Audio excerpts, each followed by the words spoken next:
Bien, chicos. Entonces, vamos a acabar el curso como empezó. Bien, aquí están las tres ecuaciones, perdón, las cuatro ecuaciones de Maxwell, las cuales vamos a discutir en esta clase. Bien, entonces, como ya les había dicho al comienzo del curso, la primera ecuación es simplemente la ley de Gauss en forma diferencial, ¿no? Al igual que la segunda ecuación, la ley de Gauss para campos magnéticos en la forma diferencial. Aquí estoy presentando a las ecuaciones de Maxwell todas en forma diferencial. Bien, entonces, la primera y la segunda hablan nada más y nada menos que la ley de Gauss, ¿cierto? Después voy a explicarles el significado físico a detalle. Y las otras dos, ¿ya? Habla nada más y nada menos, la primera es de la ley de Faraday y la segunda es la ley de Ampère-Maxwell. Bien, solamente hasta esta parte sería la ley de Ampère. Pero vamos a ver por qué aparece este término adicional. Bien, así que empezamos. Entonces, quizá muchos todavía no conocen, ¿ya? Lo que es el teorema de la divergencia o la divergencia de un vector. Así que vamos a empezar por ahí, ¿ok? Bien. Entonces, simplemente voy a definir lo que es la divergencia de un campo vectorial, ¿ok? Entonces, la divergencia de un campo vectorial se escribe de esta forma, como el operador nabla de dicho campo vectorial. Como ustedes saben aquí, ese vector A es nada más y nada menos que un campo vectorial que se puede escribir así, ¿no? Como una A con sus negritas.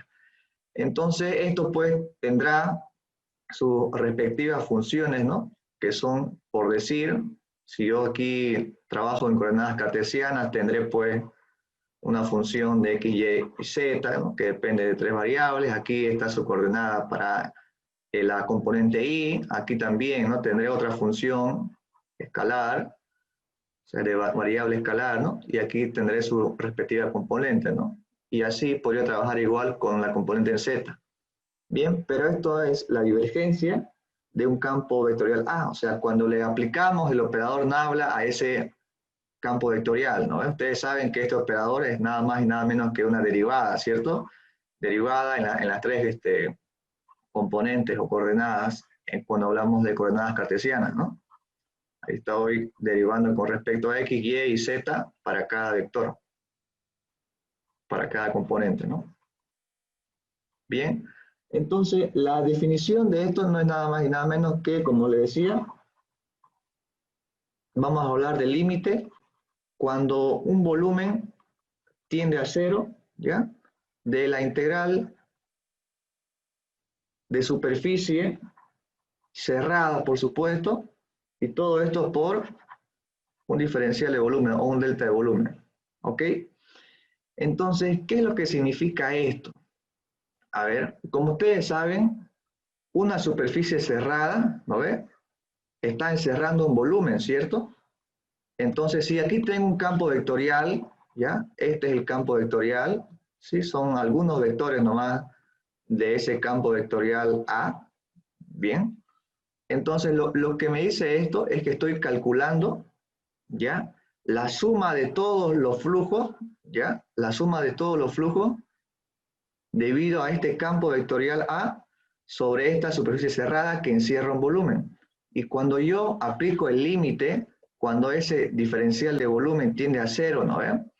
Estoy calculando cuál es la contribución de este campo vectorial A, ¿ya? O sea, cuál es toda su contribución al flujo en un punto, ¿no ven? Porque si yo hago que todo esto tiende a cero, entonces estoy analizando un punto. Bien, entonces físicamente la divergencia del campo vectorial A, aquí voy a colocar divergencia, ¿ok? Del campo vectorial A, es simplemente cuánto tienden a salir, ¿ya? O a diverger de un punto esos vectores, ¿bien? Y se define de esta forma, ¿ok? Y esa tendencia de cuánto tienden a salir o a converger en un punto, ¿ya? Los vectores del campo vectorial A, es lo que me está indicando o es lo que se calcula mediante el flujo, ¿no? Entonces, de esa forma es que vamos a interpretar a la divergencia. ¿Ok? Bien, ahora si ustedes quieren, podrían aquí escribir el concepto, ¿no? Que enseguida se los digo. La divergencia del campo vectorial A, ya en un punto dado P, es el flujo hacia afuera por unidad de volumen, ¿cierto? Como les decía, a medida que ese volumen se contrae alrededor del punto P, el punto P para mí va a ser este que está en el centro. Bien, y ya está. Entonces, cuando tengamos así algunos vectores que tienen, o perdón, algún campo vectorial que tiene esta forma, está aquí, que están todos saliendo de un punto, ¿cierto? Entonces ahí podemos decir que este campo vectorial sí tiene divergencia, ¿no? En cambio, si estamos trabajando con un campo vectorial que tiene esta forma más o menos, podemos decir que ese campo vectorial tiene divergencia nula, ¿no? O sea, divergencia igual a cero. Bien, porque si planteamos aquí una pseudo superficie cerrada, ¿cierto? Entonces, todas esas líneas del campo vectorial están entrando y saliendo, ¿no? Por lo cual el flujo es nulo sobre dicha superficie y así esa divergencia de este campo vectorial A, que también vamos a llamarle, es cero, ¿no? Bien, en cambio aquí, si trazo aquí una superficie cerrada, lo que me quedaría es que existe flujo neto, ¿cierto? Existe esto. Bien, seguimos entonces. Como ya hemos definido la divergencia, ahora también, en este caso, vamos a definir a lo que es el rotacional. Me espera un segundito. El rotacional. Ahí está. Bien. Esto es sumamente importante y para esto, primero vamos a hablar de lo que es una integral de línea, ¿no? Si quieren, integral de circulación, ¿ok? Cuando yo planteo esto, ya vamos a colocar otra vez aquí el campo vectorial A. Aquí voy a colocar ese vector diferencial de L. Bien. Si yo planteo esto, obviamente me estoy refiriendo a que voy a calcular la circulación de ese campo vectorial A. Supongamos que tiene esta dirección, ¿ok? Es el campo vectorial A. Y como tengo una integral cerrada, pues este diferencial de L va a seguir un lazo, ¿cierto? Que voy a plantear que tenga esta dirección. Bien. Entonces, siempre que yo haga aquí ese producto punto, ¿okay? Lo único que estoy haciendo es descomponer ese vector A sobre ese vector diferencial L, ¿no ve? Así que estoy analizando esas contribuciones del vector A sobre mi lazo, ¿no ve? Entonces, eso tiene un significado, ¿ok? Que vamos a estudiarlo a profundidad cuando hablemos del teorema de Stokes. Pero ahora solamente quiero definir lo que es el rotacional. ¿Okay? Se escribe de esta forma, como el producto vectorial del operador nabla con dicho campo vectorial. ¿Ok? Y esto es igual por definición, aquí vamos a colocar a esta integral de la cual estaba hablando al comienzo, ¿ok? Esa integral de circulación que me define, ¿no? Todas las componentes de ese vector A que se encuentran sobre mi lazo, ¿cierto? Se define entonces por unidad de volumen, perdón, por unidades de superficie, ¿ok? Y aquí vamos a colocarle un vector normal, ¿bien? Porque si aquí tengo toda mi superficie, o sea, ustedes saben, ¿sí? Que un lazo o un camino cerrado encierra una superficie, ¿no? Al igual que una superficie cerrada encerraba un volumen, ¿no? Entonces, para hablar de superficie en cálculo vectorial, por lo general se define un vector normal a esa superficie, ¿no? ¿Ok? Un vector normal que viene dado por la magnitud de dicha superficie y un vector ahí normal a dicha superficie. Bien. Entonces, lo que hacemos ahora es tomar el límite, ¿no? Tomamos el límite cuando ese delta de superficie tiende a cero. ¿Okay? Entonces estoy haciendo que poco a poco este lazo tienda o converja a un punto, ¿no? Para así analizar cuál es la contribución de ese campo vectorial sobre un vector diferencial de L cercano a un punto, ¿no? Y así es como estoy calculando el rotacional. Como ustedes están viendo aquí, si yo tengo aquí un vector A, ¿no ve? Entonces estoy calculando cuál sería su componente sobre ese vector diferencial de L. O sea, estoy trabajando solamente sobre un plano, ¿no? ¿Sí? Entonces, ¿qué es lo que pasa aquí? Como aquí tengo un vector, ¿no ve?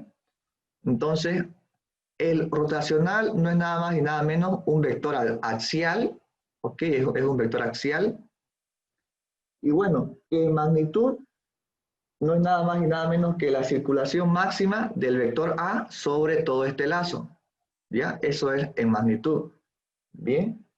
Y en dirección no es nada más que un vector axial, ¿ok? Un vector axial a todas estas descomposiciones que se hicieron del vector A sobre mi lazo. Bien. Entonces aquí podríamos colocar que este es el rotacional. Ahí está. Ahora igual, ¿no? Si en el caso de que yo tuviera aquí, bueno, físicamente esto significa lo siguiente, ya que si aquí tengo vectores que están dispuestos de esta forma, tal que si yo aquí coloco, supongamos, una pelotita, ¿no? Imaginemos que este es un campo vectorial de fuerza, ¿no? Y yo coloco aquí una pelotita, entonces esa pelota va a tender a girar, ¿no? Entonces, con esto yo calculo cuál sería, ¿no? Esa intensidad con la cual esa pelota giraría, ¿no? O sea, estoy calculando aquí ese vector axial, ¿no? Entonces aquí tendría un vector que sale de la página que es igual al rotacional de ese campo vectorial. O sea, estoy cuantificando, ¿ok? Cuantificando, si ustedes quieren, el momento angular, ¿cierto? Que va a adquirir dicha pelota. Bien, es más o menos así. Ok. Entonces, con esas dos definiciones, ahora sí vamos a ir o vamos a entrar en materia. ¿Ok? Ahora sí vamos a hablar acerca del teorema de la divergencia. Bien, escriban aquí, teorema de la divergencia. Ok, bien, como les decía, el teorema de la divergencia lo único que hace es establecer, o sea, establece que el flujo total hacia afuera de un campo vectorial, vamos a ponerle de un campo vectorial A, ya que el flujo total hacia afuera de este campo vectorial, ya, a través de una superficie cerrada, equivale a la integral de volumen de la divergencia del vector A. O sea, que si aquí tengo una superficie cerrada, bien, aquí está otra vez, como ustedes quieran lo dibujan, ¿bien? Entonces, esa superficie cerrada me encierra, por supuesto, un volumen, ¿no? ¿Ok? Ahora, lo que hacemos aquí es lo siguiente. La definición es esta, que la circulación, perdón, que el flujo del vector A, el flujo sobre una superficie cerrada, por supuesto, del vector A, es igual a la integral de volumen de la divergencia de ese vector A o de ese campo vectorial. Bien, entonces, ¿cómo llegamos a esto? ¿Cómo llegamos a eso? Bien, entonces vamos a colocar aquí demostración, ¿no? ¿Cómo llegamos a esto? Aquí voy a colocar igual, esto es un vector.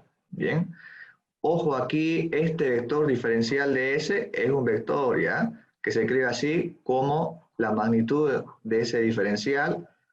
Esto se escribe en negrita, ¿ya? La magnitud de ese vector diferencial, como les decía, por un vector normal a la superficie. Bien, entonces aquí también escríbanlo así con negrita, ¿ya? Ahora sí. Entonces, el teorema de la divergencia, como le decía, me indica, ¿no?, que el flujo total hacia afuera de una superficie cerrada se puede calcular también integrando en un volumen, ¿cierto?, la divergencia de ese vector A. O sea, lo que quiero cuantificar aquí es el flujo. Bien, lo que quiero cuantificar es el flujo. ¿De qué? De ese campo vectorial A. Bien, entonces hay dos formas. Hay dos formas. Para cuantificar el flujo sobre toda esta superficie cerrada, se puede ocupar o bien esta integral de superficie o bien esta integral de volumen. Pero lo más fácil siempre es emplear una integral de volumen, ¿ok? Porque aquí no trabajamos con vectores ya en la integración. Bien, así que vamos a ver cómo se llega a esto. Entonces, imagínense lo siguiente, ¿ya? Vamos a esto borrar un poquito. Imaginemos esto.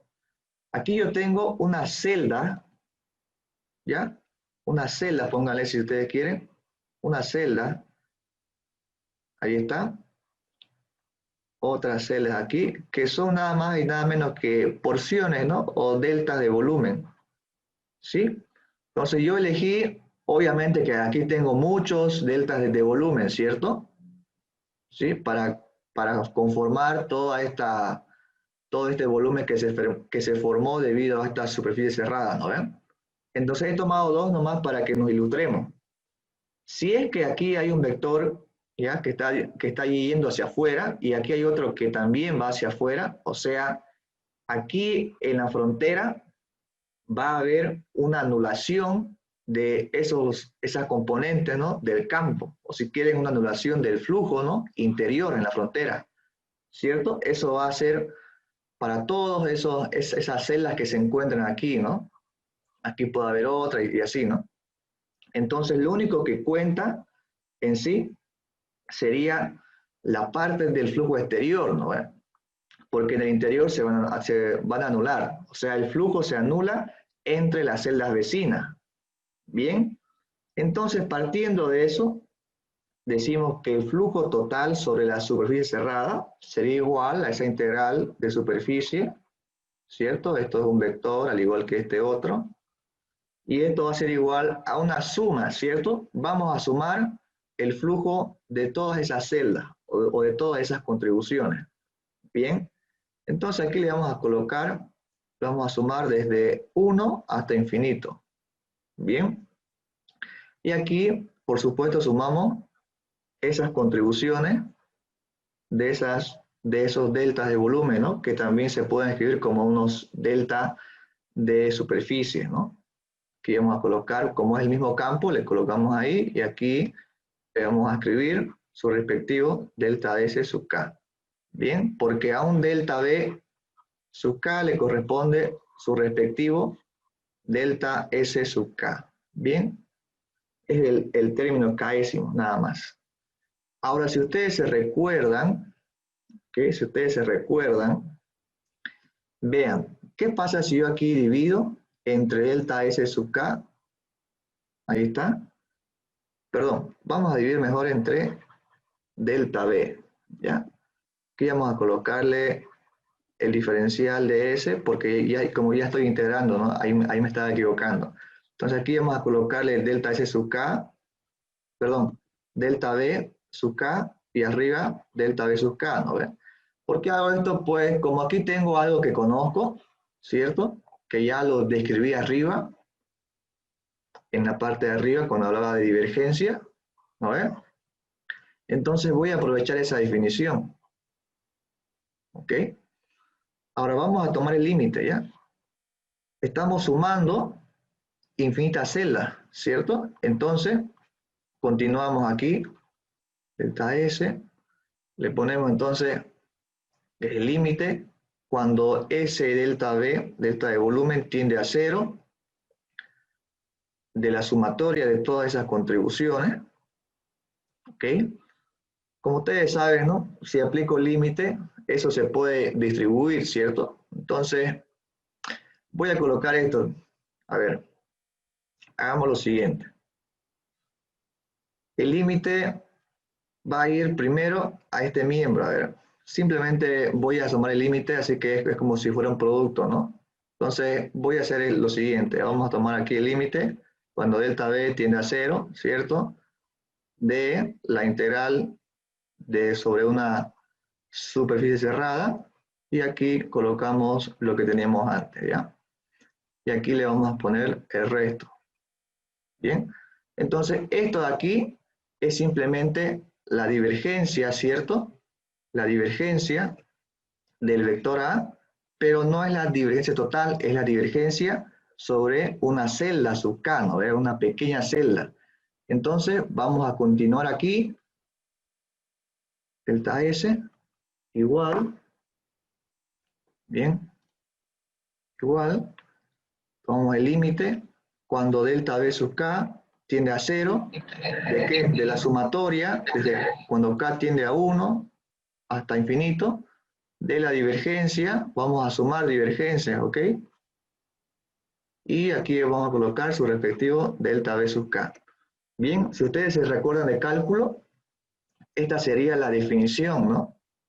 De la integral, ¿cierto? Y como aquí tengo un delta de volumen, sería entonces una integral de volumen, ¿cierto? Por lo tanto, lo que me quedaría aquí es esto. La integral sobre una superficie cerrada, o sea, el flujo, bien, es igual a la integral de volumen de la divergencia del vector A, y hemos llegado a lo que les había presentado antes, ¿no? Entonces, este es el conocido teorema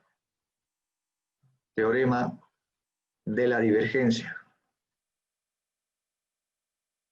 ¿Ok? Ese es el famoso teorema de la divergencia.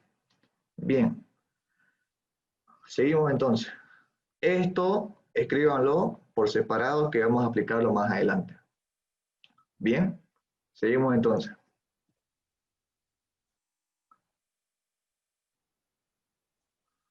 Ahora sí.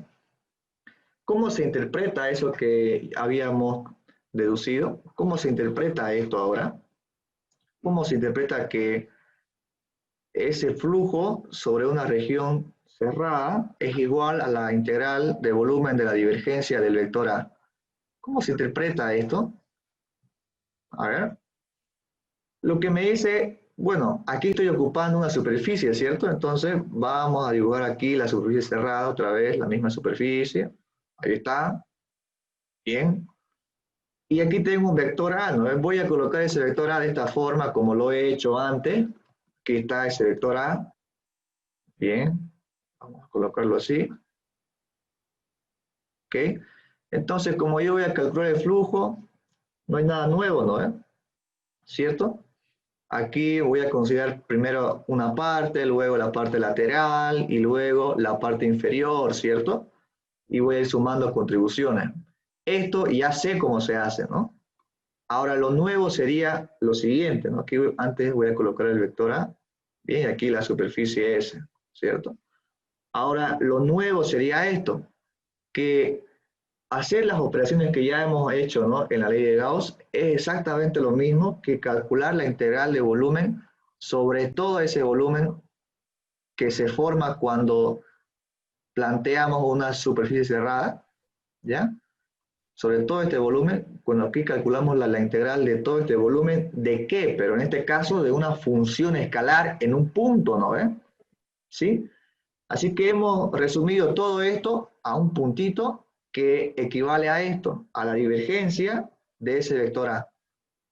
¿Ya? Y simplemente consideramos ahora las coordenadas, ¿no? O sea, vamos a integrar, perdón, con respecto a un volumen, ¿cierto? Entonces no hemos ahorrado todo el procedimiento de antes, primero hacer esta parte, luego la otra y así, ¿no? Hacer un producto escalar y todo lo demás. Aquí en sí lo único tedioso, dependiendo, ¿no? Del sistema de coordenadas, sería calcular esto nada más, ¿ya? Después lo demás sale como ustedes han aprendido en cálculo 1, en cálculo 2, perdón, ¿sí?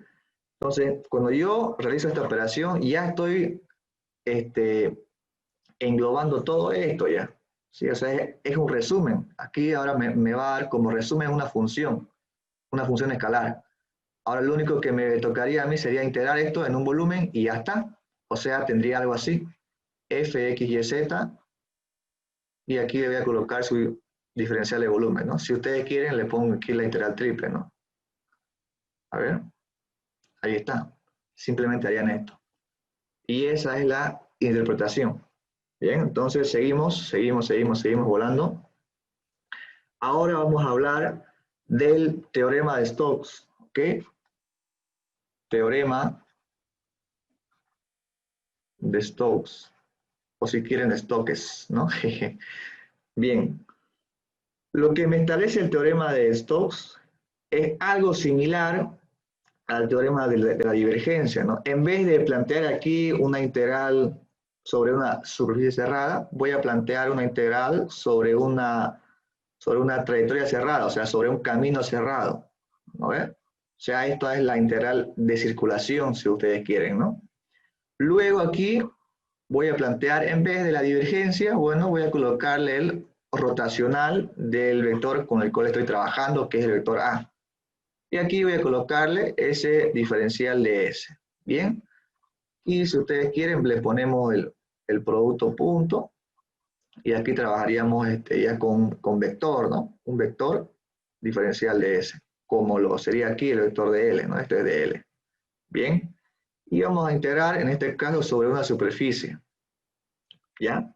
En pocas palabras, lo que tendría, o lo que estoy haciendo aquí es como ligar, ¿no? O sea, estoy ligando este rotacional con la circulación. O sea, estoy aquí con un vector axial y aquí estoy con un vector de circulación. Entonces tengo aquí otra vez mi lazo, ¿cierto? Planteo la dirección, ¿bien? Aquí voy a colocar su respectivo diferencial de S, ¿ya? Y aquí le ponemos, ¿no? Siempre perpendicular a la superficie que se forma debido a ese lazo, ¿no? Entonces aquí vamos a colocar, si ustedes desean, un diferencial de L, listo. Y todo esto se formó, con todo ese lazo se formó una superficie, ¿no? Bien, ahí está la superficie. Ok, entonces hacemos lo siguiente. Como les decía, aquí lo que estoy haciendo sería descomponer, ¿no? ¿Ve? Porque si yo aquí planteo que tengo este campo vectorial, ahí está mi campo vectorial, bien. Entonces, como les indicaba, con esto estoy descomponiendo, ¿no ve? ¿Sí? Ese campo vectorial sobre, por ejemplo, si tengo este campo, aquí esta línea de campo, y aquí tendría, supongamos, un lazo, ¿cierto? Entonces, en este puntito de aquí tendría, por supuesto, este, pongámosle si ustedes desean, ¿no? Un diferencial es de ese campo A, y aquí tendré un diferencial, por supuesto, de ese lazo, ¿no ven? Entonces, cuando yo haga aquí ese producto punto, si ustedes quieren, aquí tengo un valor cualquiera, ¿ya?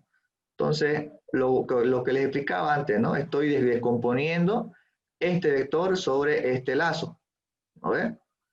Bien, entonces, aquí pues se van a generar algunos vectores que van a ser coplanares a la superficie, ¿no ven? O sea, tendré algunos vectores que tengan esta dirección por aquí, otros por acá, digamos, ¿no? Otros por aquí, así, otros por aquí, todo eso.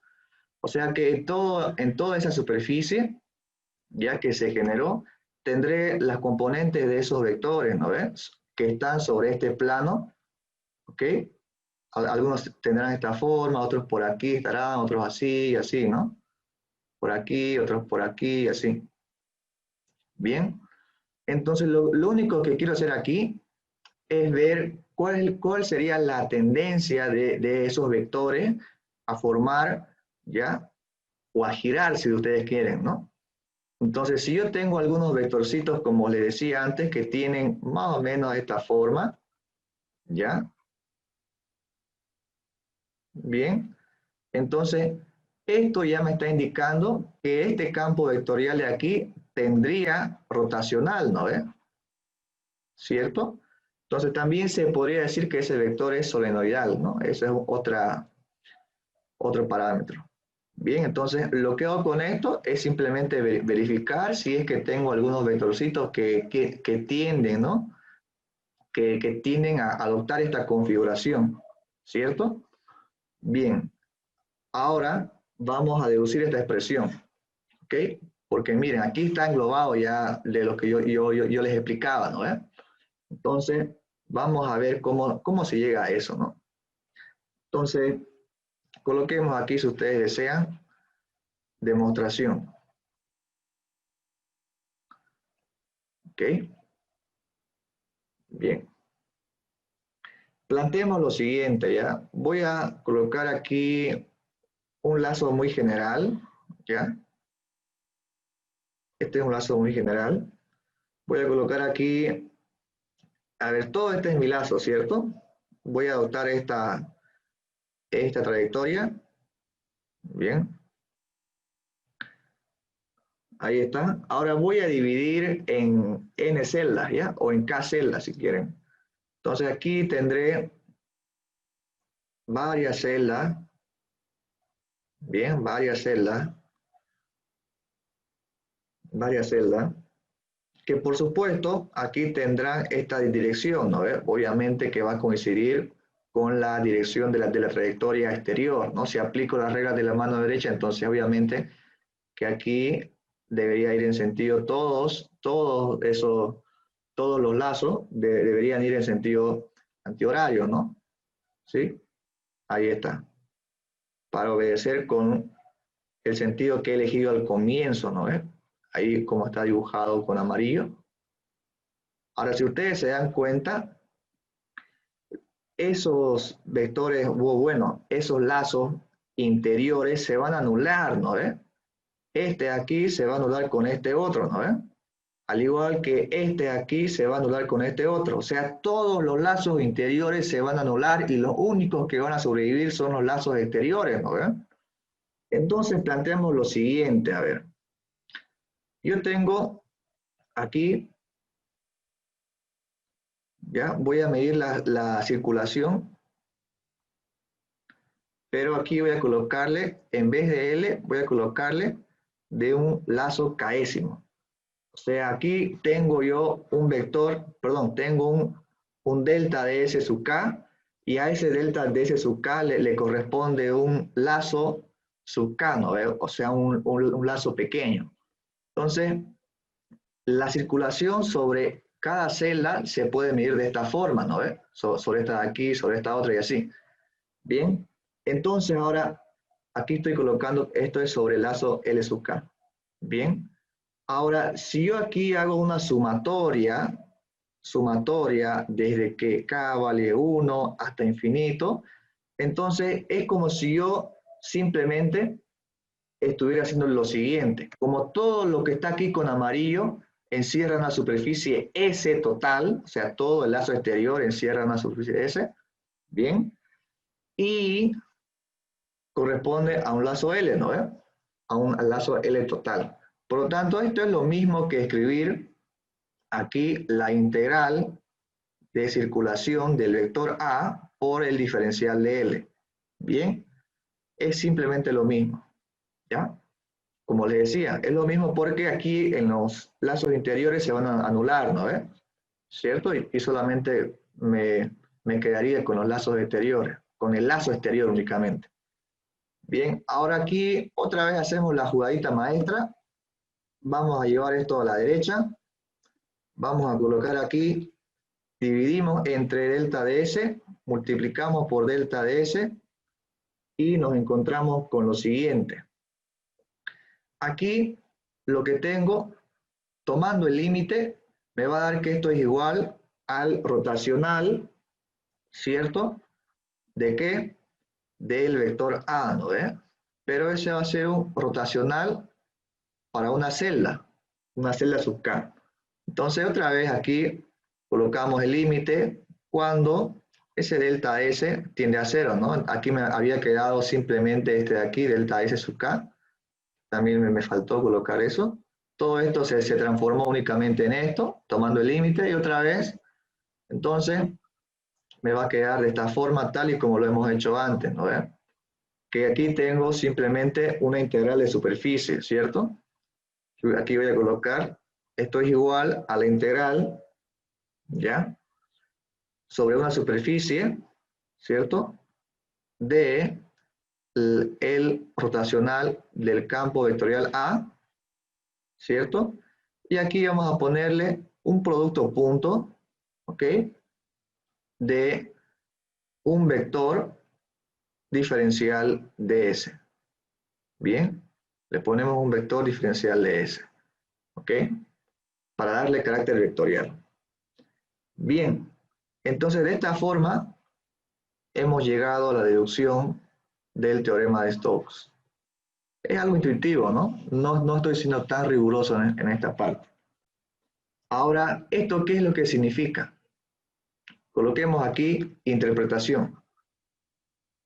Interpretación. Bien, tengo un campo solenoidal, o sea que tiene esta forma.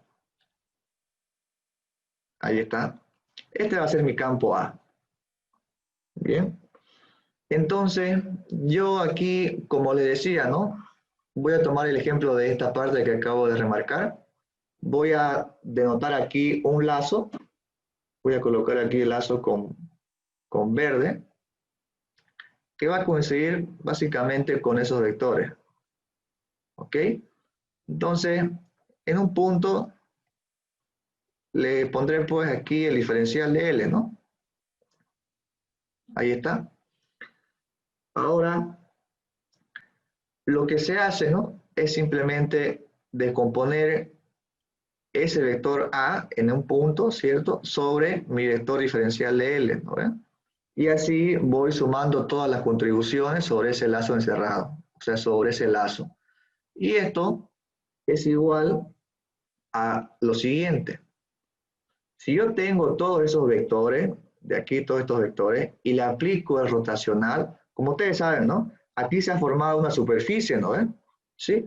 Ahora yo a esa superficie voy a colocarla, voy a dibujar de esta forma, ¿ya? Ahí más o menos. Es la misma superficie esa, ¿ya? Aquí voy a colocarle superficie esa, ¿bien? Entonces lo que hago es lo siguiente. Al calcular el rotacional del vector A, estoy resumiendo todos estos cálculos de aquí a simplemente un vector que sea axial a esa superficie, que está escrito como esta forma. Aquí está, ¿ya?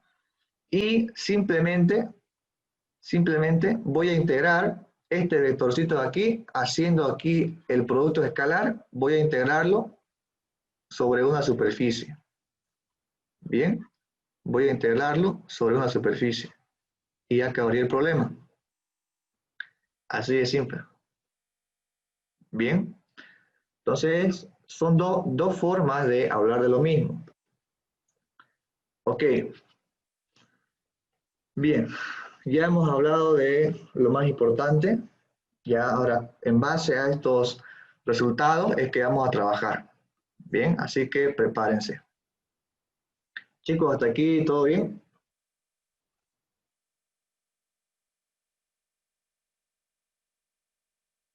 Sí, todo bien.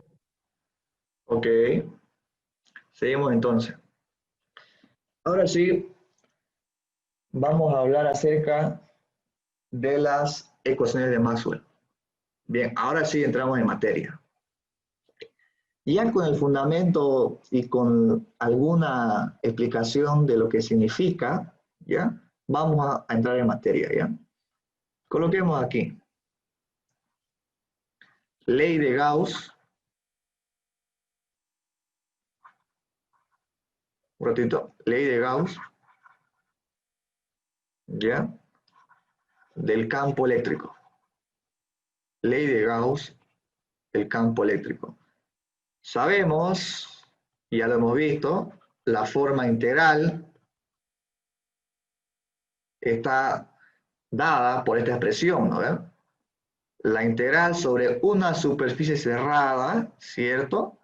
De ese campo vectorial E, que es el campo eléctrico, multiplicado por un vector diferencial de área, ¿ok?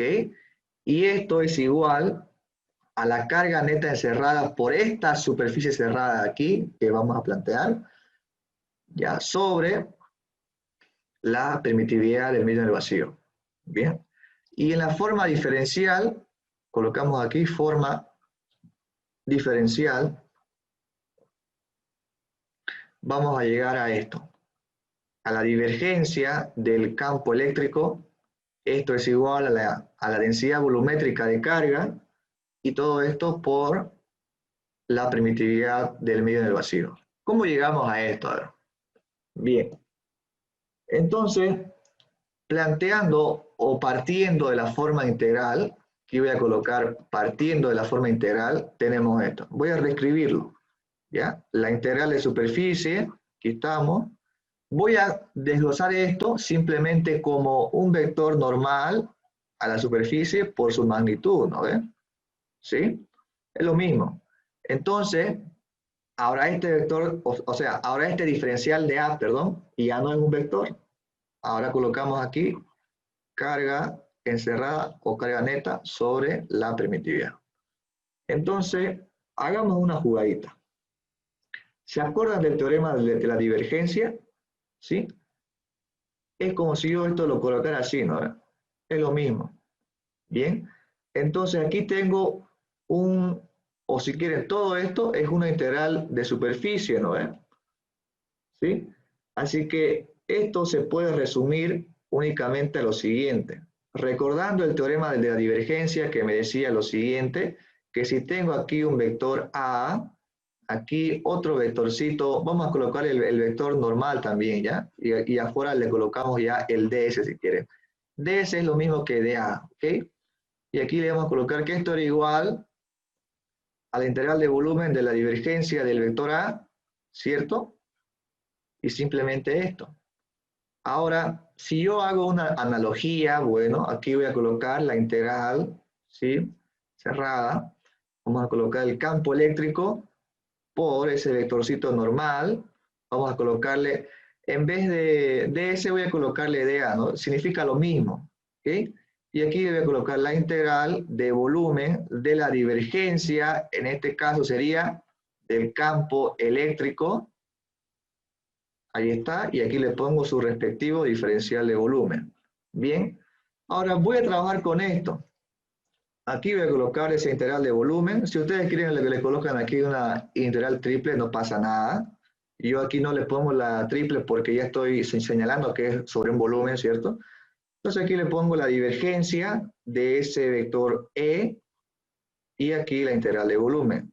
Como ustedes saben, la carga neta sobre un volumen, ¿cómo se puede expresar? Yo sé que la carga por unidad de volumen es la densidad volumétrica, ¿no ven? ¿Sí?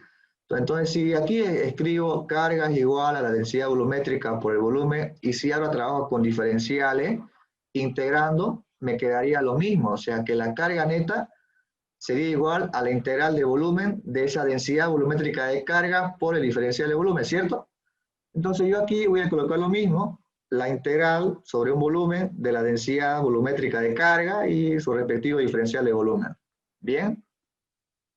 Entonces, obviamente como tengo integrales de volumen a ambos lados, para que esta igualdad sea correcta, verdadera, entonces debe cumplirse esto, ¿no? Que lo que está aquí adentro debe ser iguales, ¿no? Por lo tanto, le ponemos aquí la divergencia del campo vectorial, o sea, del campo, en este caso, eléctrico, es igual, aquí me olvidé de colocarle sobre, ¿cierto? Epsilon sub 0, ¿no? Bien, ya trabajé con la carga, pero no dividí entre esto. Ahora sí. Entonces es igual a toda esta parte de aquí, ¿no? Sería la densidad volumétrica de carga sobre epsilon sub 0, que es la permitividad del medio en el vacío. ¿Ok? Entonces, ya hemos llegado, o ya conocemos la primera ecuación de Maxwell. En este caso, obviamente, en la forma diferencial. Chicos, ¿hasta aquí hay dudas? ¿Todo bien? Todo bien, los... Ok, ok. Vamos entonces con la segunda ecuación de Maxwell. Bien, colocamos segunda ecuación de Maxwell. Hablamos de la ley de Gauss, en este caso para campos magnéticos. Ley de Gauss del campo magnético. ¿Ok? Entonces hemos avanzado en la clase número 7 sobre la no existencia de monopolos magnéticos, ¿no? O sea, decíamos que la integral sobre una superficie cerrada del campo magnético, ¿ya? esto era cero, ¿no ves? ¿Sí? Entonces, esta era la ley de Gauss para los campos magnéticos, ¿cierto? Entonces, si aquí le aplicamos el teorema de la divergencia, llegaríamos a lo siguiente, ¿no? Aquí vamos a colocarle esto. Por el teorema de la divergencia, esto es igual a la integral volumétrica de la divergencia del campo magnético, ¿cierto? Por, que simplemente es una multiplicación escalar, ¿ya? O si quieren, ahí lo dejo, ese diferencial de volumen. Y esto es igual a cero, porque estas dos son iguales por el teorema de la divergencia, ¿no? Entonces, para que esta integral valga cero, únicamente lo que está adentro, o sea, esa función vectorial, perdón, esa función escalar, debe ser cero, ¿cierto? O sea que la divergencia del campo magnético debe ser cero. Y esta es la segunda ecuación de Maxwell. Ahí está. Bien, ahora vamos por la tercera. En sí es un poquito más complicada ya esta parte, así que si hay dudas me indican ya. Vamos a deducir lo que es la ley, vamos a colocarlo mejor aquí ya, se lo merece. Ley de Faraday-Lenz.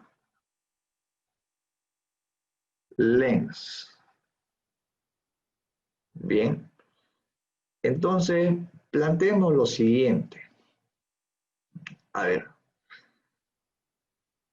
supongamos que tenemos aquí,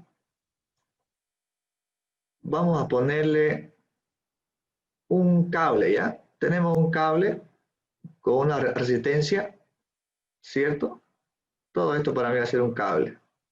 Obviamente que esto fuera un circuito eléctrico, ¿no? Bien. Aquí yo voy a tener un campo vectorial, ¿ya? Un campo vectorial que tiene esta dirección. Ya ese campo vectorial va a ser el campo magnético. Bien, campo magnético, ¿ya? Y es variable, ¿ok? Es creciente. Está creciendo, ¿no? Bien. Ahora, lo que hacemos es lo siguiente. Si aquí tengo una resistencia que es de todo este conductor que está con amarillo, representa eso. Entonces, si este campo está creciendo, según la ley de Faraday, ¿qué se producía? La variación de un campo magnético sobre una superficie cerrada, que es lo que se forma con este lazo, ¿cierto? Entonces, ¿qué se produce ahí? Una FEM Exactamente, una FEM que tiene qué dirección, se produce una FEM. antihorario. En este caso sería horario, ¿no? ¿Sabes por qué? Mira, se produce una FEM tal que esa FEM produzca a su vez, a ver, una FEM, luego esta produzca a su vez una corriente inducida, y esa corriente inducida a su vez produzca un campo magnético inducido, ¿ok? Tal que ese campo magnético inducido se oponga a quien lo creó, que ha sido este, ¿no? Sí, Entonces, sí. exacto, la FEM tendría esta dirección, ¿cierto? Porque esta me asegura de que haya una corriente con esta otra dirección, o este sentido, ¿no? ¿Sí? Corriente inducida, si ustedes quieren. Bien, ahora sí, tengo esta forma y ahí está. Esta es mi fe inducida. Obviamente que se produce corriente siempre y cuando esté en un circuito, obviamente, cerrado, ¿no? Entonces, una vez yo vaya aquí, aquí tendría una cierta caída de tensión, ¿cierto? Más o menos y todo lo demás. Bien. Y ahora veamos en las ecuaciones qué es lo que tenemos aquí, ¿ya? La fe inducida, como bien sabemos, es igual al negativo de la variación del flujo magnético, ¿sí? Con respecto al tiempo, Aquí le puse derivadas parciales porque estoy asumiendo que ese campo vectorial depende de la posición, si ustedes quieren, y también del tiempo. O sea, es variable. Bien, y bueno, puede variar tanto en posición como puede ser variable en el tiempo también. ¿Ok? Entonces, lo que tenemos aquí es simplemente la ley de Faraday-Lenz con este signo negativo de aquí, ¿no? Bien, lo que ustedes deben saber ahora es que como aquí se produce una FEM, ¿cierto? Una FEM, entonces tengo una diferencia de potencial, ¿cierto? Ahí tengo una diferencia de potencial. O sea, básicamente lo que tengo es un circuito de esta forma. A ver, aquí tengo la resistencia, está, aquí está. Bien, ahí está. Aquí tengo la resistencia R, ¿cierto? Y la FEM tendrá pues esta dirección. Aquí voy a colocarle el campo eléctrico que hay en la FEM, ¿ya? Voy a colocarle E sub F si ustedes quieren. Esto es campo eléctrico que hay aquí en la FEM, en la batería si quieren o en la fuente. Bien, entonces obviamente ese campo eléctrico está variando, ¿no ven?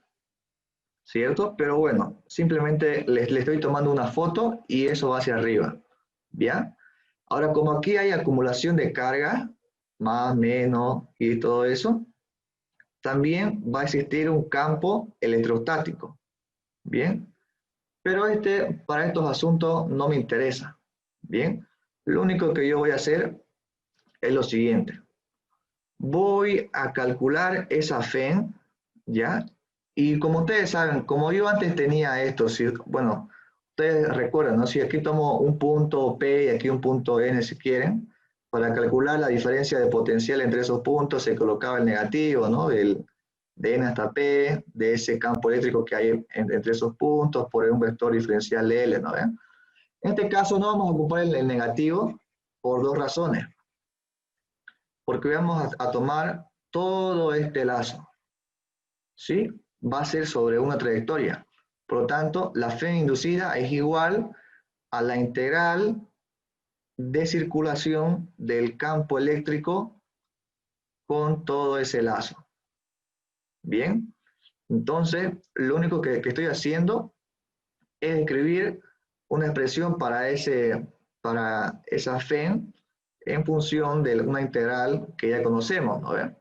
Por lo tanto, yo aquí podría escribir lo siguiente, que esa FEM es igual, aquí vamos a ponerle, a la integral cerrada del campo eléctrico por ese vector diferencial de L. Y esto es igual al negativo de la derivada parcial del flujo magnético con respecto al tiempo. ¿Y esto qué me está diciendo acá? O sea, que el campo eléctrico también puede producir un campo magnético, porque sabemos que el flujo magnético se escribe, ¿no? Si ustedes quieren, como simplemente el producto escalar, ¿no? Del campo magnético por un vector perdón, por un vector área, ¿cierto?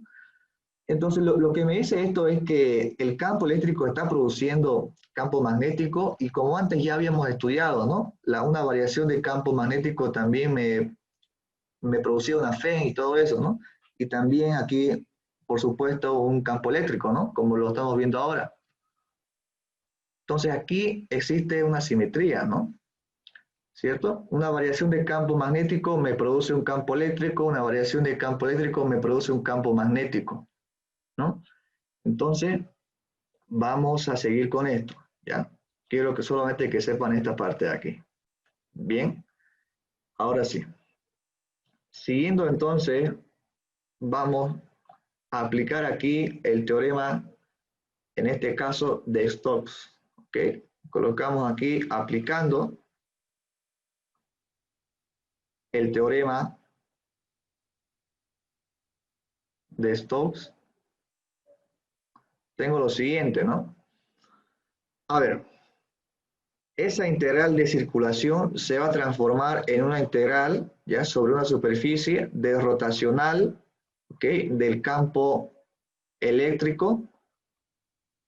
Aquí le ponemos producto escalar y aquí le vamos a colocar ese vectorcito diferencial de S.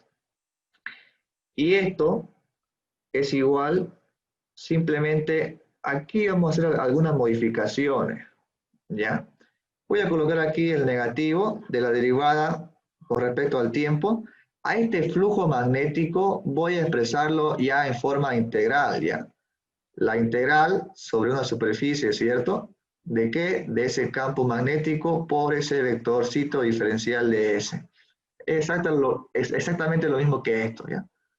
Bien, solamente que ahora estoy haciendo aparecer esta integral sobre una superficie, ¿no? Que después me va a convenir. O sea, aquí le pongo la integral de superficie, y aquí le voy a colocar ese campo magnético y su respectivo producto escalar con ese vector diferencial de S. Ahora quiero que vean algo acá.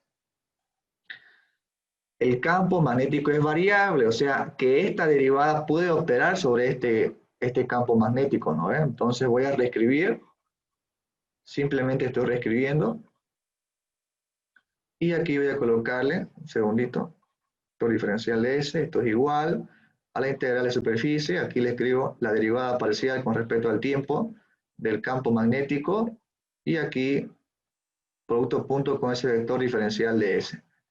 Bien, ahí está. Bueno, el negativo aquí viene, ¿no? Ok. Ahora podemos hacer otra cosa, ¿no? Como si yo quiero deshacerme de esto, o sea, esta parte de aquí voy a considerarlo como si fuera una magnitud, como ya les había explicado antes, ¿no? Ese vector diferencial de S se puede escribir como el producto de la magnitud de ese diferencial por un vector unitario, ¿no? Normal a la superficie. Entonces voy a descomponer todo esto y me va a quedar así. Voy a ponerle simplemente n, y aquí simplemente magnitud diferencial de S, aquí también n, y aquí magnitud diferencial de S, ¿ya? Entonces yo aquí podría agruparlo, no pasa nada, son dos vectores, ¿ya? Y bueno, como ya tengo casi una igualdad, ¿ya? Entonces esta parte de aquí tranquilamente podría multiplicar acá, ¿ok? Entonces, vamos a hacer lo siguiente. La integral, aquí está, rotacional, y aquí vamos a ponerle este vectorcito por n, ahí está. Ahí un ratito, vamos a acomodarlo bien esto. Ahí está. Ahí me quedó bien. Diferenciales. Bien. Entonces aquí también el negativo, la integral, y vamos a ponerle otra vez, ¿no? Esa derivada con respecto al tiempo, el campo magnético, y aquí producto punto con ese vector normal y el diferencial de S. Entonces ya he ordenado todo, ¿no?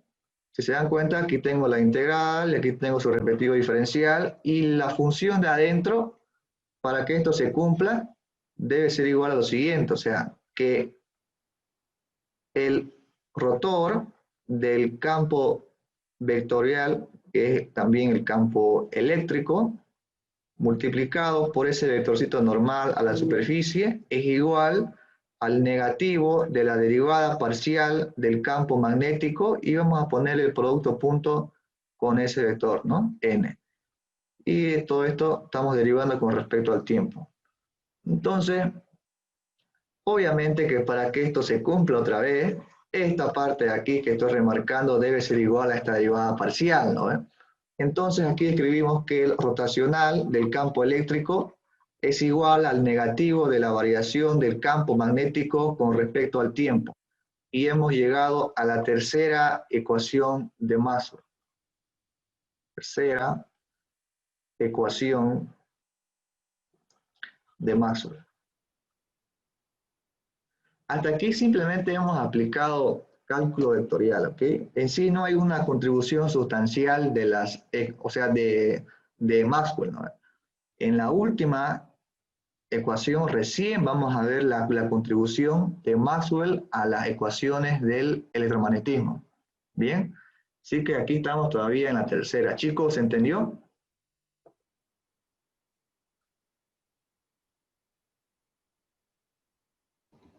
Sí, Sí, ¿entendió?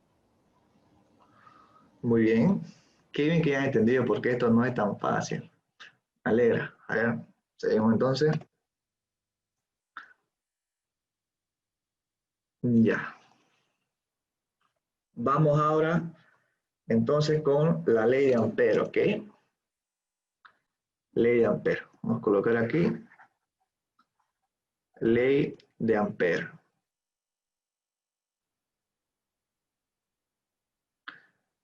En sí es la cuarta ecuación, pero esta ley va a sufrir algunas modificaciones más adelante, ¿ya?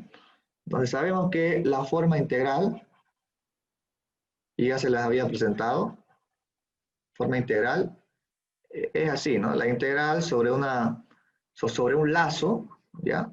De ese campo magnético, si quieren también la integral de circulación, ¿ok? Es igual a mu sub 0 por la corriente encerrada por ese lazo, ¿no? También en forma, vamos a colocar aquí. Chicos, ¿me escuchan ahorita? ¿Todo bien? Sí, Ya, qué bueno. Escuchan. Apareció algo raro aquí en Zoom. Bueno, sigamos. Forma diferencial. Vamos a llegar a esto, ¿ya? Que es el rotacional de ese campo vectorial, que es el campo magnético, es igual a mu sub 0 por la densidad de corriente. Ahora, la densidad de corriente no es nada más que la corriente en magnitud por unidad de área, y esto multiplicado por un vector normal a esta superficie, a esa área. Bien, entonces, seguimos. Tenemos aquí un lazo, ¿cierto? Un lazo. Aquí hay una corriente, ¿ok? Y esa corriente, como sabemos, genera campo magnético, ¿no? Campo magnético. Aquí voy a colocarlo así, ¿eh? De esta forma. Ahí está. Entonces, lo que hacemos aquí simplemente es de carácter matemático porque la explicación física ya la hice, ¿no? Entonces, vamos a aplicar directamente el teorema de Stokes, ¿ok? Así que partiendo otra vez de la integral de circulación, ahí está, vamos a decir que esto es igual por el teorema de Stokes a la integral, ya, sobre una superficie de la del rotacional del campo magnético, ¿listo? Y aquí multiplicado, o sea, esto es un producto escalar por el vector diferencial de S. Bien, esto es igual, entonces voy a reescribir esto como simplemente diferencial de S en magnitud por un vector normal a la superficie, o sea, un vector normal así, N. Bien, entonces, ahora mismo me va a quedar de esta forma. La integral sobre la superficie, ¿cierto? Y vamos a colocarle su respectivo rotacional. Y aquí vamos a multiplicar esto por ese vector unitario normal y finalmente por ese vector, perdón, por ese diferencial de S, ¿no? Esto ya no es un vector. Ahí está. Entonces, tomando esta igualdad, ¿ya? Esto voy a copiarlo. Me quedo con esto.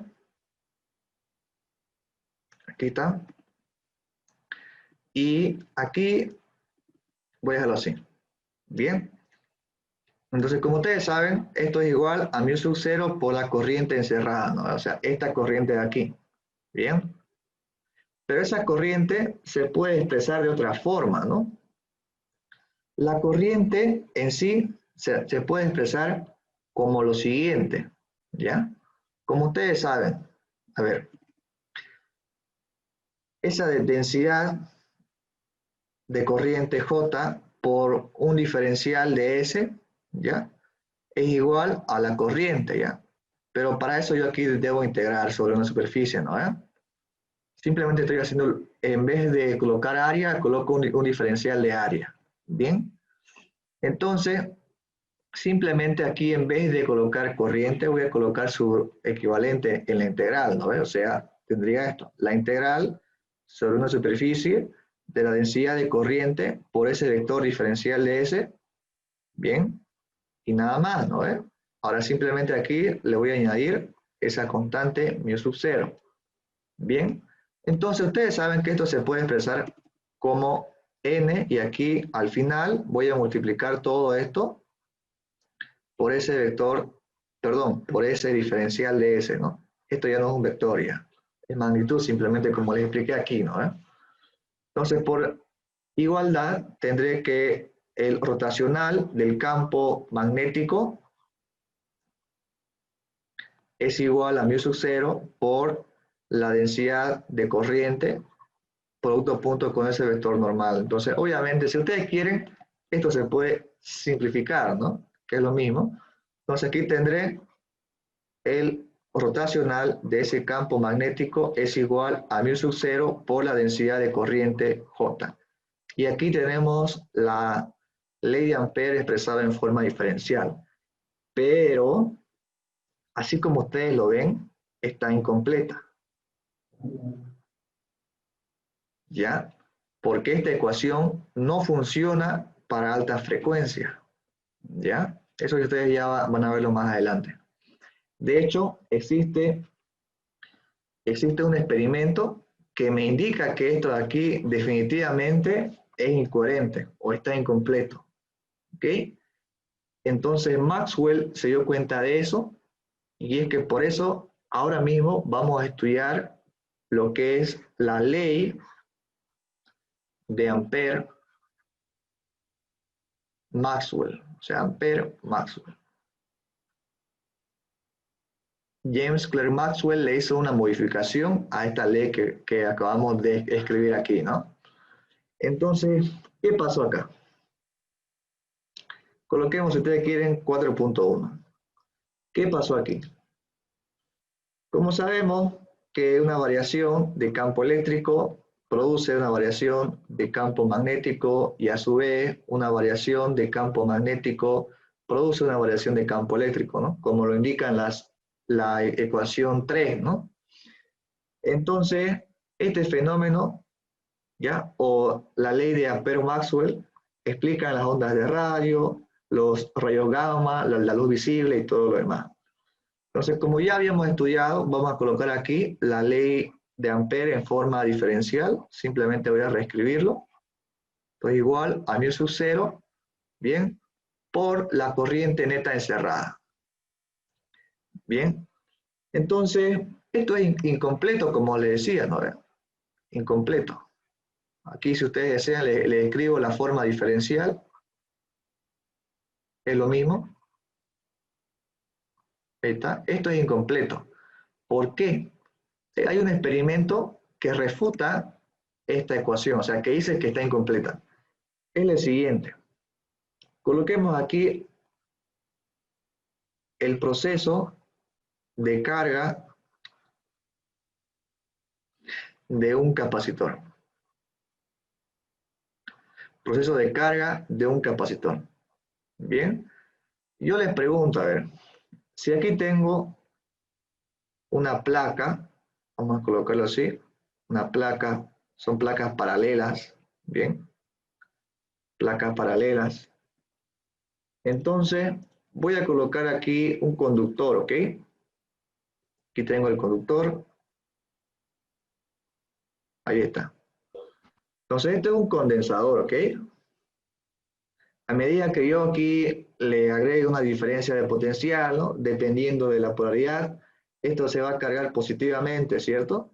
Vamos a definir lo que va a ser de esa forma, positivamente, y este se va a cargar negativamente, ¿no? ¿Sí? Obviamente esto es en el caso de que yo aquí conecte a los bornes una FEN, o si quieren una fuente que tenga esta polaridad, ¿no? Aquí positivo y aquí negativo, ¿no? Les pregunto entonces, ¿por aquí circulan electrones o no? Cuando esto se está cargando, por aquí, por todo este espacio, ¿circulan electrones o no? ¿Ustedes qué dicen? No. No, aparentemente no, ¿no? De hecho, yo también digo que no, es imposible, ¿no? O sea, aquí no hay ningún conductor, ¿no? ¿Sí?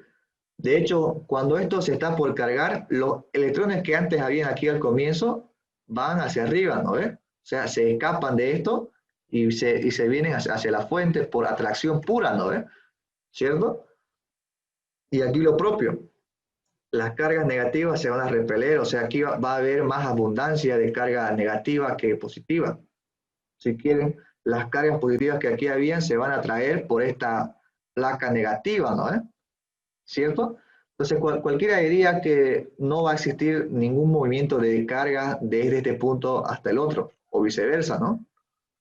Pero la teoría me dice lo contrario, que justamente en el proceso de carga, como existe movimiento de partículas, entonces, si es que aquí aparece una carga positiva, entonces aquí va a aparecer una carga negativa, ¿no? Por inducción, o sea, este aquí va a inducir también aquí una carga negativa, ¿no? O sea, atracción, ¿no? Y así poco a poco, a medida que aparece este, a ver, un pequeño experimento.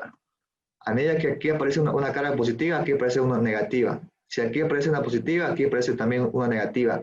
O sea, es como que yo estoy llevando electrones desde este lado de aquí hasta aquí, ¿no ve? ¿Cierto? ¿Me entienden, chicos? Sí. Entonces, algo anda mal, ¿no? Algo anda mal. A ver, planteemos entonces. Aquí tengo una corriente I sub C, ya que es la corriente que circula por el capacitor entre comillas, ¿no? Estamos planteando eso. Ahora, si yo aquí trazo un lazo, ahí está, que sigue esta trayectoria, como la corriente viene hacia abajo, yo voy a irme por este lado, ¿no? Por aquí y así. O sea, aquí va a estar mi vector diferencial de L, si ustedes quieren, lo planteo aquí, y ya está. Entonces, aplicando la ley de Ampère, para el lazo 1, aquí le voy a colocar lazo 1, que encierra o engloba esta superficie de aquí, ¿cierto? Entonces, ¿cómo escribiría la ley de Ampère para el lazo 1? Se escribiría así, ¿no ve? La integral sobre una trayectoria cerrada va a ser igual entonces a la μ sub 0 por la corriente encerrada, ¿no ve? Y esa corriente encerrada, ¿cuánto es? Simplemente la corriente que circula por el capacitor. Bien. Ahora, como el área que se forma debido a este lazo no está unívocamente definido, o sea, yo podría decir que aquí también tengo un área, ¿cierto? Que se forma debido a ese lazo, ¿no ve? ¿Cierto? Aquí tengo otro área, bien, que se forma debido a ese lazo. O sea, estoy planteando ahora otro área. ¿Se dan cuenta, chicos? Estoy planteando otro área para ver qué es lo que pasa. Dígame ahora, ¿cómo se escribiría la ley de Ampère para este otro área? A ver. Ahí, ¿no? Les pregunto, ¿tengo corriente encerrada por toda ese área? No. O sea, corriente encerrada por el lazo y ese lazo a su vez tiene ese área. No, no, ¿eh? ¿Cierto? Entonces aquí me va a dar 0. Ahora yo les pregunto, ¿esto de aquí es consistente? Si estoy usando el mismo lazo, pero me dan diferentes respuestas porque esa superficie que se forma debido a ese lazo está, o sea, no está definida, ¿no es? Bien puede ser esta parte de aquí, o también como lo fue, esta parte de aquí como una superficie abombada, ¿no es? Entonces, como no está unívocamente definida, podemos decir que existen inconsistencias en la ley de Ampère. Y eso se debe a lo siguiente, ¿ya? Vamos a colocar o vamos a añadirle un término, ¿ya? Ya que aquí lo que yo tengo es un campo eléctrico, ¿no ves? ¿Sí? Tengo aquí un campo eléctrico y ese campo, como se está cargando este capacitor, ese campo es variable. Entonces aquí sucede algo, ¿ok? No es así nomás de que ahí no hay corriente. Sí hay corriente y esa corriente se debe a la variación del campo eléctrico entre esas placas. Entonces vamos a definir a la carga Q como una carga en un instante de tiempo. esto va a ser igual a la capacitancia por la diferencia de potencial entre las placas en un instante de tiempo. ¿Ok? O sea, que esto no es nada más y nada menos que viene de la definición de capacitancia, ¿no? Que es la carga por unidad de diferencia de potencial. Bien. Ahora, como ustedes saben, ese potencial se puede escribir simplemente como el producto sencillo, ¿no? De el campo eléctrico de magnitud por la distancia que hay entre esas placas, ¿no? ¿Sí? Entonces, como ustedes saben, como yo tengo placas paralelas, ¿cómo se escribía el campo eléctrico para unas placas paralelas? Creo que esto igual se ve en física 3. Es simplemente, o mejor dicho, escribamos la capacitancia, si ustedes quieren ya. Para las placas paralelas se escribe así simplemente como la permitividad del medio del vacío, ¿ok? Por el área entre la distancia que hay entre las placas, ¿no? Entonces, con estas ecuaciones yo ya podría jugar aquí, ¿no? Carga es igual a la permitividad del medio por el área sobre la distancia por el voltaje, que es igual al campo eléctrico por la distancia entre placas. Se va esto con esto, y me queda aquí que la carga instantánea es igual a esa constante por el producto del campo por el área. Esto de aquí es flujo, ¿no? Es flujo eléctrico. Entonces aquí me salió esto, que la carga es igual a la permitividad del medio del vacío por el flujo eléctrico. Bien, entonces lo que yo voy a hacer ahora mismo es derivar. Voy a derivar de forma parcial porque voy a definir a mi campo eléctrico también en varias variables, ¿ya? Ahí está. Entonces, hago aquí una derivada con respecto al tiempo. Aquí va a ser derivada parcial de el flujo eléctrico por la permitividad con respecto al tiempo. Bien, aquí voy a corregirlo. Ahí está.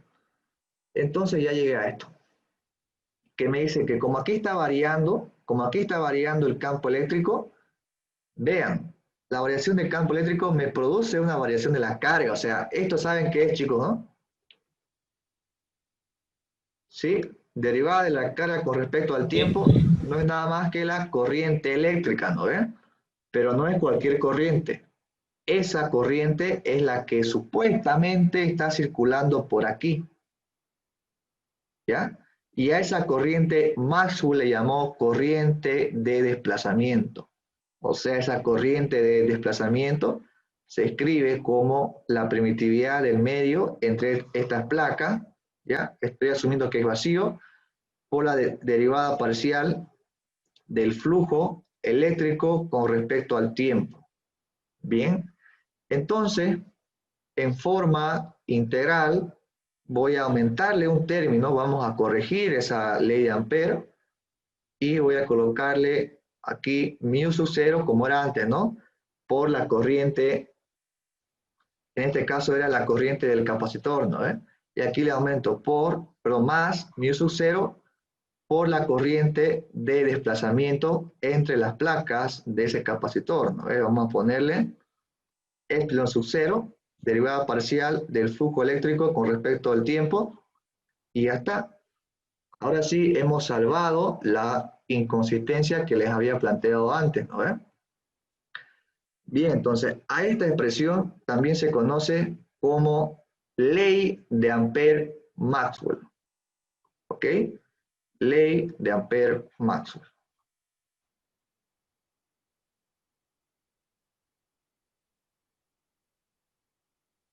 Ahí está.